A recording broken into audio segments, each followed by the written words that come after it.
Hey, Apollo Baptist Church, Pastor Gary here on the Apollo Underground vlog. If you haven't got a chance to watch Pastor Jim's vlog on our reading plan, go back and watch it. He has some really good insight on Mephibosheth in 2 Samuel 9.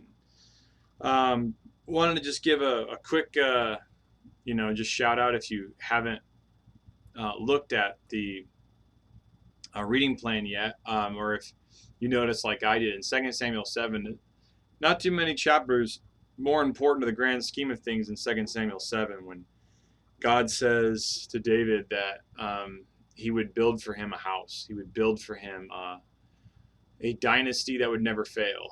And the really cool thing is he says, every descendant after you will be to me a son, and I will be to him a father.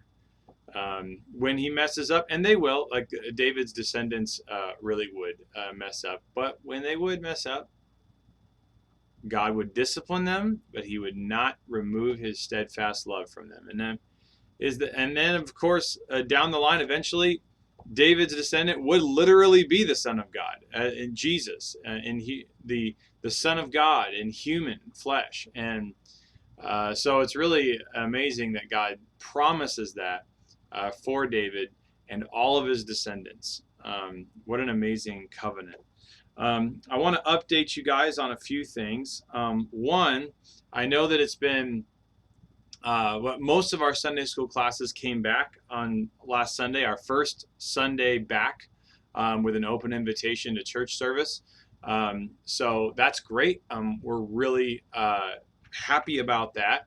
But there's, nursery is still not open yet. So our children's Sunday school, like 1st through 6th grade, so they are open. Those classes are open. Our nursery has not been able to open yet. We just don't have the volunteers available yet. So I would encourage you, if you're ready to volunteer with babies or toddlers, like let Lynn Howard know, because as soon as we can have a rotation solid enough to start, we're going to start, because there's some families that could really use it. So please, if the next time, if you're available, please help us be a part of opening up nursery again. Also, just to give you a heads up, this Sunday, the Tolliver home group, the Browns home group, the Bias home group, and my home group will be in the Fellowship Center for overflow this week. So in case you didn't look at the overflow rotation schedule, those are the groups that are scheduled to be in the overflow space, watching it on the big screen. I also have a really cool announcement. We just hired a church intern. There's a girl named Jules Spencer, a very recent graduate from Georgia Southwestern State University, or sorry, I think it's just Georgia Southwestern University. And she majored in early childhood education. She was supposed to go to Thailand as a missionary last month, and the IMB could not put her on the field. She was going as a journeyman, and all the journeymen they could not bring on the field yet, because most of the countries are shut down or not accepting new people. So she has to hold off her missionary commission for a year.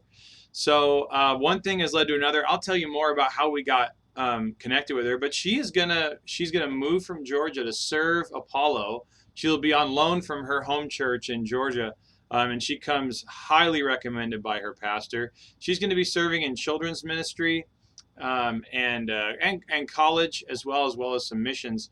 But she's going to be arriving. The first time you see her will be October 4th. But she's soon. She'll be here soon. She's going to be assisting us with kids' Sunday school, children's worship, Awana, college. She's going to be doing a lot. But please be praying for her. She is moving out here just to love on us, to serve our church, and to prepare herself. We are supposed to be helping to prepare her, give her experience to go to the mission field. So again, her name is Juliana Spencer, but she goes by Jules. If any of you want to be a part of welcoming her to the Valley, let me know in any way. Like if you want to bring her, I know she's going to probably need some groceries and stuff when she first comes in, so we'll probably organize a pounding for her, is what we call it. just like what you did for me when I started. But I'm really excited about this intern. Her pastor says, I've known her since she was born, and she is like in the top 1% of Christian servants, Christian leaders. So what a great blessing that God would give her to us for about a year, maybe less, that she'll be with us. But we're very grateful the Lord would give her to us. So I trust you will give her a warm welcome when she gets here on the 4th.